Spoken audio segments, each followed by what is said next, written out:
36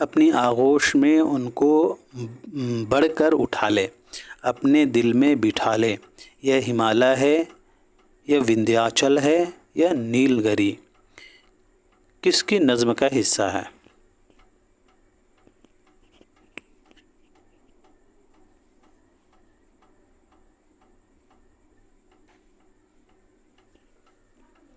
تو اس کا صحیح جواب ہوگا دوستو پہلا، سردار جعفری۔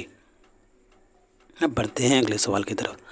آتش کی اس مصرع اولا کے مصرع ثانی کی نشاندہی کیجیے۔ پیام میں برنا میسر ہوا تو خواب ہوا، پیام برنا میسر ہوا تو خواب ہوا، اس کا مصرع ثانی کیا ہوگا؟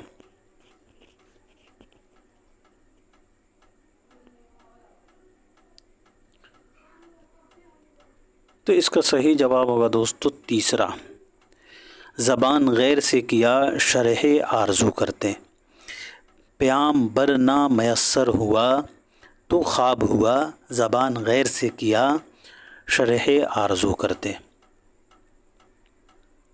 یہ آتش کا شعر ہے۔ اب بڑھتے ہیں اگلے سوال کی طرف۔ مرزا دبیر کے اس بند میں کون سی صنعت ہے؟ مرزا دبیر کے اس بند میں کون سی صنعت ہے؟ سج دھج عروس شب شادی کی نرالی، پھولی شفق شام کے لالے کی جھلالی، ہلکی سی لبِ بام فلک اس نے جمالی، پازیب بھی اور کان کے بندے بھی بلالی، منہ نافِ زری نظم کیا کہکشاں کو، مضمون یہی چوٹی کا ملا اہل زباں کو۔ اس شعر میں، اس بند میں کون سی صنعت ہے؟ تو اس کا صحیح جواب ہوگا دوسرا، حسن تعلیل۔ حسن تعلیل کسے کہتے ہیں؟ حسن تعلیل کے لفظی معنی ہیں وجہ بیان کرنا۔ اگر کسی چیز کے لیے کوئی ایسی وجہ بیان کی جائے جو چاہے واقعی نہ ہو مگر اس میں کوئی شاعرانہ جدت و نزاکت ہو اور بات واقعہ اور فطرت سے مناسبت بھی رکھتی ہو تو اسے حسن تعلیل کہتے ہیں۔ جیسے اس شعر میں دیکھیں، پیاسی جو تھی سپاہ خدا 3 رات کی، ساحل سے سر پٹکتی تھی موجیں فرات کی۔ اس میں جو ہے وجہ بیان کیا جا رہا ہے کہ پیاسی تھی، اور جو ہے وجہ بھی بیان کیا جا رہا ہے کہ کیوں جو ہے وہ سر پٹکتی تھی، ٹھیک ہے نا؟ تو وہ پیاس کی وجہ سے جو ہے وہ سر پٹک رہی ہے، یہ وجہ بیان کیا جا رہا ہے کہ پیاس کی وجہ سے وہ جو ہے سر پٹک رہی ہے، تو اسے جو ہے حسن تعلیل کہا جاتا ہے جس میں وجہ بیان کیا جاتا ہے۔ اب بڑھتے ہیں اگلے سوال کی طرف۔ نصیباً کس ناول کا کردار ہے؟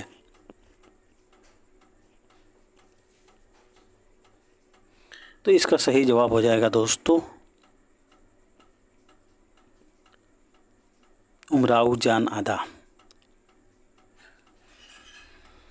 امراؤ جان ادا مرزا ہادی رسوا کا شاہکار ناول ہے جو 1899 عیسوی میں منظر عام پر آیا تھا، اور یہ ایک نفسیاتی ناول ہے۔ امراؤ جان ادا 25 حصوں پر مشتمل ہے اور اس میں فلیش بیک کی تکنیک استعمال کی گئی ہے۔ رسوا کی پیدائش 1858 عیسوی کو لکھنؤ میں ہوئی ہے اور وفات 1931 عیسوی کو حیدرآباد میں۔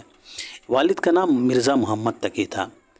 مرزا ہادی رسوا کا شمار نفسیاتی نقادوں میں ہوتا ہے۔ افشائے راز 1896 یہ مرزا ہادی رسوا کی پہلی ادبی اور تخلیقی کوشش ہے۔ ذات شریف، شریف زادہ، اختری بیگم، یہ سبھی مرزا ہادی رسوا کے ناول ہیں۔ بقول محمد حسن سرشار کے فسانہ آزاد اور امراؤ جان ادا کو لکھنؤ کی تہذیبی زندگی کا سب سے کامیاب مرقع کہا جا سکتا ہے۔ نور الحسن نقوی نے لکھا ہے کہ امراؤ جان ادا کو معجزۂ فن کہا جائے تو بے جان نہیں۔ مشاعرے میں شریک ہونے والے شعراء شیخ صاحب، پنڈت صاحب، خان صاحب اور آغا صاحب رہتے ہیں۔ امراؤ جان ادا کے اہم کردار خانم جان، دلاور خان، رام دئی، بسم اللہ جان، گوہر مرزا، کریم، راشد علی، راجہ دھیان سنگھ، بوا حسینی، نصیباً اور پیر بخش وغیرہ ہیں۔ اب بڑھتے ہیں اگلے سوال کی طرف. سر سید کی کس کتاب کا گارسا دتاسی نے فرانسیسی ترجمہ کیا؟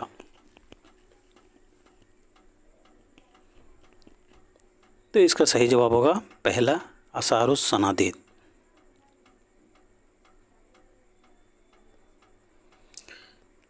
تاریخ سرکشی ضلع بجنور 1858 عیسوی کو مراد آباد میں لکھی گئی تھی. سر سید کی پیدائش 1817 عیسوی کو دہلی میں ہوئی تھی اور وفات 1858 عیسوی کو 98 عیسوی کو علی گڑھ میں ہوئی تھی. ان کے والد کا نام میر متقی تھا اور والدہ کا عزیز النساء بیگم. نانا خواجہ فرید الدین اور بھائی سید محمد خان تھے. سر سید کی اہم تصانیف جامع جم 1840، اس میں 17 عنوانات اور اس کتاب میں جامع جم میں 43 بادشاہوں کا ذکر کیا گیا ہے. قواعد صرف و نحو زبان اردو، جلاء القلب بذکر المحبوب، تحفہ حسن، تحصیل فی جراء الثقیل، یہ سبھی جو ہیں سر سید احمد خان کی تصانیف ہیں. آثار السنادید 1847 یہ پہلا ایڈیشن ہے. آثار السنادید میں 4 ابواب ہیں. آثار السنادید کا دوسرا ایڈیشن جو ہے 1854 عیسوی میں ہوا تھا. چوتھا باب جو ہے 1854 عیسوی کی ایڈیشن میں نہیں ہے.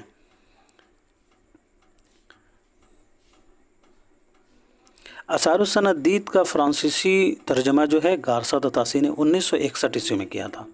مسٹر رابرٹ نے آثار السنادید کا انگریزی میں ترجمہ کیا تھا. یاد رہے گارسا دتاسی نے 1961 عیسوی میں آثار السنادید کا فرانسیسی میں ترجمہ کیا تھا اور انگریزی میں آثار السنادید کا ترجمہ جو ہے وہ مسٹر رابرٹ نے کیا تھا. کلمۃ الحق 1849، آئینہ اکبری 1855. آئینہ اکبری کی 3 جلدیں ہیں اور اس کی تقریر جو ہے مرزا غالب نے لکھی تھی. اسباب بغاوت ہند یہ سر سید احمد خان کا اہم تخلیق ہے. سلسلۃ الملوک، تاریخ فیروز شاہی، تزک جہانگیری یہ بھی سر سید احمد خان کا اہم تخلیق ہے. سیرت فریدیہ بھی سر سید احمد خان کا اہم تخلیق ہے. مسافران لندن یہ داخل نصاب ہے، یہ ایک سفر نامہ ہے. سر سید نے غیر متوازن روحانی تصورات کے خلاف آواز بلند کی تھی.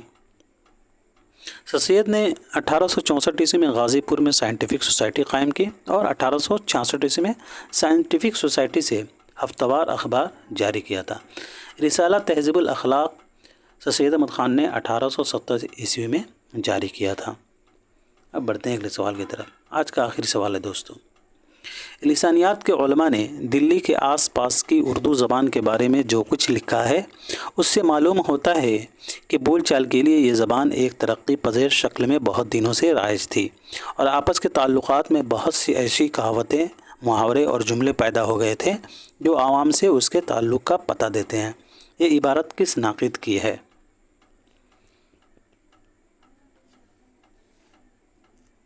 تو اس کا صحیح جواب ہو جائے گا دوستو احتشام حسین.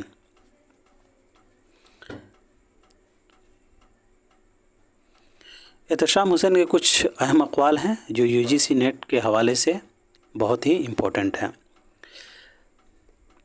بقول احتشام حسین، مواد اور حیت میں جو تعلق ہے اس کی آمیزش سے ادب بنتا ہے اور ساری دنیا کے تخلیقی ادب کی یہ خصوصیت ہے کہ اس میں مواد اور حیت کا وہ سحرانہ امتزاج ہے جو تاریخی سچائیوں میں حسن اور زندگی پیدا کرتا ہے. نقاد کو اس پر نظر رکھنے کی ضرورت ہے. بقول احتشام حسین، طرز اظہار اور قدرت بیان کو فن کی تکمیل میں یقیناً بہت بڑا مرتبہ ہے، لیکن ہر عہد میں اس کا تعلق اس مواد سے رہتا ہے جس کے لیے طرز اظہار اختیار کیا جاتا ہے. بقول احتشام حسین، تخلیقی عمل کے سماجی ہونے کی کسوٹی یہ ہے کہ اس سے سماج کو فائدہ پہنچے، محنت کش اپنی محنت کا پھل کھائے اور آزادی کی جد و جہد میں اسے مدد ملے. احتشام حسین کے نزدیک جو نقاد صرف جمالیات پر نظر رکھتے ہیں اور سماجیت کو نظر انداز کرتے ہیں وہ پورے طور پر تنقید کا حق ادا نہیں کر سکتے. تو دوستو آج کے لیے اتنا ہی رکھتے ہیں، ملتے ہیں اگلے کلاس میں. تب تک کے لیے خدا حافظ.